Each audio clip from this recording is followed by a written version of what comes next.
most of the entrepreneurs are firefighting because of the mediocrity mindset. So mediocrity mindsetல இருந்து நம்ம fast mind move பண்றோம்னா at least 5 to 10 years of hard ஒர்க்கை மிச்சப்படுத்தி தர முடியும் அப்படிங்கிற ஒரு நம்பிக்கையில் யூ ஆர் ஹியர். ஸோ பொதுவாக ஒரு அவேர்னஸ் வந்ததுக்கப்புறம் நான் வந்து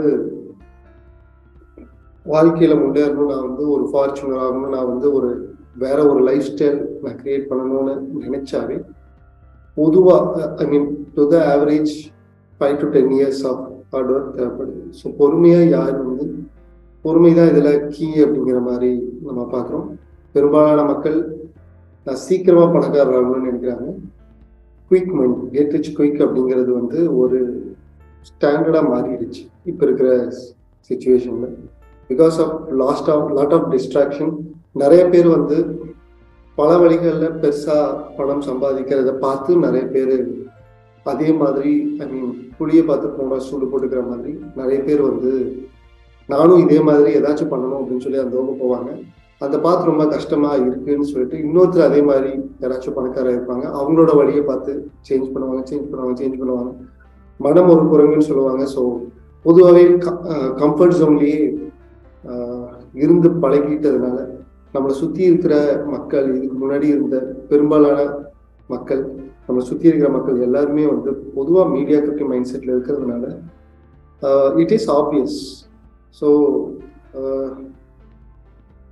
வாத்துகள் கூட்டத்தில் இருக்கும்போது பருந்தா இருந்தாலும் வாத்தாகத்தான் அது வந்து ரியாக்ட் பண்ணும், அதோட எக்ஸ்பிரஷன்ஸ் இருக்கும் அப்படிங்கிறது வந்து ஒரு ஆச்சரியப்படுற விஷயம் கிடையாது.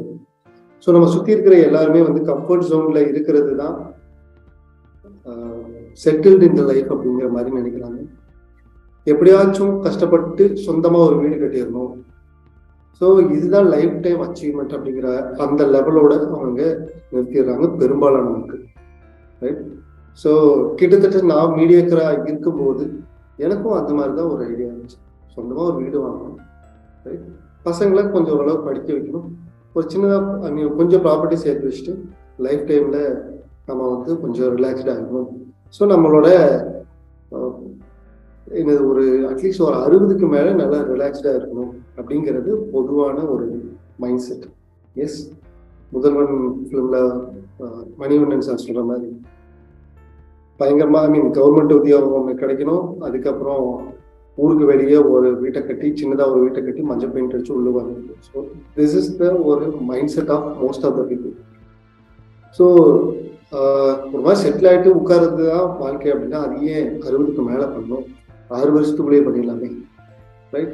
So the intention is not to get into relaxation mode. Relaxation மோடுக்குள்ள போறது இல்லை வாழ்க்கை. நான் வந்து எந்த வேலையுமே பண்ண விரும்பல, சும்மா உட்காந்துக்கிறேன் அப்படிங்கிறது.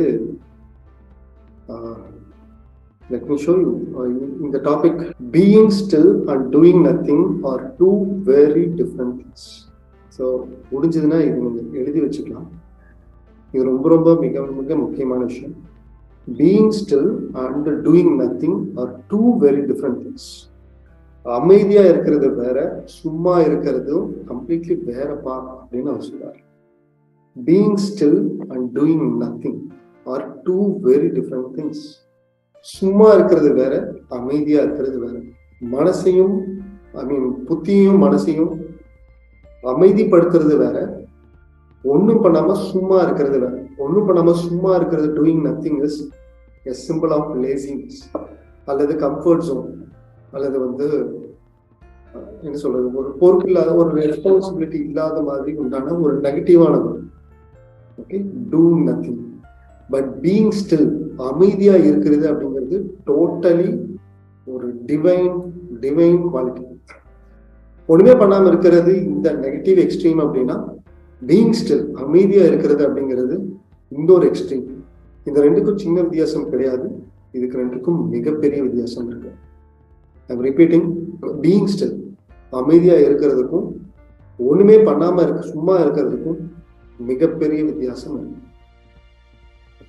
ஸோ நம்ம எப்ப அமைதியா இருக்கிறோமோ நமக்கு நிறைய எண்ணங்கள், அதாவது நம்ம பண்ண வேண்டிய எண்ணங்கள் நமக்கு தோன்றலாம். ஓகே, இந்த உலகம் நம்மளையே பிரதிபலிக்கும். இந்த உலகத்துல எதை வேணாலும் நம்ம கண்ட்ரோல் பண்ண முடியும் அப்படிங்கிற ஒரு விஷயத்த அந்த கராத்தே கிட் அப்படிங்கிற ஒரு மூவில அவங்க சொல்லியிருப்பாரு. ஸோ நம்மளுடைய சிஸ்டமேட்டிக்கா நம்மளோட பிஸ்னஸ்ல மாத்திட்டு பிஸ்னஸ் அதுவே ரன் பண்ண வச்சுக்கிட்டு நம்ம வெளியே வர்றது வந்து சும்மா இருக்கிறதுக்காகவா இல்ல அமைதியா இருந்த அடுத்த லெவலுக்கு பெரிய ஒரு தாக்கத்தை உருவாக்குறதுக்கா அப்படிங்கிறத பொறுத்து நமக்கு மிகப்பெரிய வித்தியாசம் நம்ம தொழில மட்டும் இல்ல, வாழ்க்கையில மட்டும் இல்ல, நம்ம சுத்தி இருக்கிற என்விரான்மெண்ட்லும் பெரிய வித்தியாசங்கள் கொண்டு வரும். Yes, being still is totally different from doing nothing. பெரும்பாலான மக்கள் பிசினஸ்ல சிஸ்டம் கொண்டு வரணும்னு நினைக்கிறதுக்கு கொண்டு வரணும்னு நினைக்கிறதுக்கு மிக முக்கியமான காரணம் டூயிங் நத்திங். ஒண்ணுமே இல்லாம சும்மா ஜாலியா, அதாவது பொதுவா எல்லாரும் நினைப்பாங்க அந்த 60 வயசுக்கு மேல போய் சும்மா அப்படியே ஈஸி சேர்ல உட்காந்து டிவி பார்த்துட்டு இருக்கலாம், நாய் மடிச்சுட்டு இருக்கலாம், நியூஸ் பேப்பர் படிக்கலாம், அல்லது அப்பதான் போயிட்டு அந்த ஞானத்தை பகவத்கீதையை படிக்கலாம், குரான் படிக்கலாம், அல்லது பைபிள் படிச்சுட்டு நம்மளோட லைஃபை வந்து அமைதியா அப்படியே ரிலாக்ஸ்டா இருக்கலாம் அப்படின்னு சொல்லி நினைப்பாங்க. சத்குரு அடிக்கடி சொல்லுவார். ஓகே, என்னன்னா நாட் ஒன்லி சத்குரு, நிறைய ஸ்பிரிச்சுவல் பீப்புள் வந்து இதுதான் சொல்லுவாங்க. அதாவது மனசை அமைதிப்படுத்துறதும் நம்ம வந்து என்ன சொல்றது மனசை அமைதிப்படுத்துறது வந்து ஆஃப்டர் ரிட்டையர்மெண்ட், சாகர காலத்துல உட்கார்ந்து பண்ண வேண்டிய விஷயம்னு எல்லாரும் பெரும்பாலான மக்கள் தப்பா புரிஞ்சுட்டு இருக்காங்க. அப்படி பண்றதுனால வர அபரிவிதமான ஒரு சக்தி கடைசி காலத்துல அது பயன்படாம அப்படியே அவங்க கிளம்பிடுறாங்க. ஸோ அதை வந்து யங்கா இருக்கும்போதே, யூத்தா இருக்கும்போதே ஒருவேளை அந்த அமைதிப்படுத்துறதை நம்ம தெரிஞ்சுக்கிட்டோம் அப்படின்னா நம்ம பண்ற ஒவ்வொரு விஷயத்திலையும் நம்மளோட கிரேட்டஸ்ட் மேக்சிமம் பொட்டன்ஷியல் கொண்டு வர முடியும். அதனால மிகப்பெரிய ஒரு சக்தியை உருவாக்க முடியும் அப்படிங்கிறது வந்து பெரும்பாலான ஆன்மீக பீப்புள் வந்து சொல்ற ஒரு விஷயம். ஸோ எல்லா ரிலீஜியன்லையும் போற வழி டிஃப்ரெண்டா இருக்கலாம். ஓகே, பட் போய் சேரக்கூடிய இடம் ஒன்றே ஒன்றுதான், which is spiritual. Religion is different from spiritual. Spirituality is far different from the religion. ரிலீஜியனோட பர்பஸ் ஸ்பிரிச்சுவாலிட்டி. எந்த ரிலீஜியன்ல போனாலும் ஸ்பிரிச்சுவாலிட்டிக்குள்ள போயிட்டு ரீச் ஆகும்.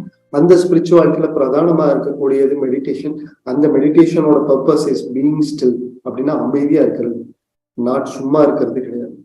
சும்மா இருக்கிறது வேற, அமைதியா இருக்கிறது வேற.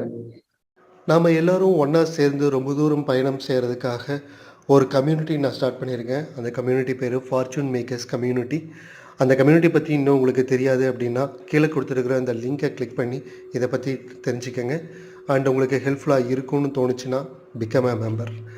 அண்ட் நீங்கள் ஆல்ரெடி ஒரு ஃபார்ச்சூன் மேக்கர்ஸ் கம்யூனிட்டியில் ஒரு மெம்பராக இருக்கீங்க அப்படின்னா என்னோடய டைமண்ட் மெம்பர்ஷிப்பை பற்றி இங்கே கீழே கொடுத்துருக்கிற லிங்கை கிளிக் பண்ணி இன்னும் டீப்பாக நீங்கள் தெரிஞ்சுக்கங்க. அண்ட் இந்த பாட்காஸ்ட் உங்களுக்கு ரொம்ப ஹெல்ப்ஃபுல்லாக இருந்திருக்கும்னு நான் நம்புகிறேன். அண்டு நீங்கள் இந்த பாட்காஸ்ட்டில் என்ன கற்றுக்கிட்டீங்க அப்படிங்கிறதையும் அண்ட் உங்களோட கருத்துக்களையும் கீழே கொடுத்துருக்கிற கமெண்ட் பாக்ஸில் டைப் பண்ணுங்கள். ஸோ இதே மாதிரி ரொம்ப யூஸ்ஃபுல்லான ஒரு டாபிக்ஸ் உங்களுக்கு கொடுக்கறதுக்கு இது எனக்கு ரொம்ப என்கரேஜிங்காகவும் இருக்கும். அண்ட் அடுத்த ஒரு பாட்காஸ்ட்டில் உங்களை நான் மீட் பண்ணுற வரைக்கும் it is bye from 8020 Karthikeyan. Take care, bye bye.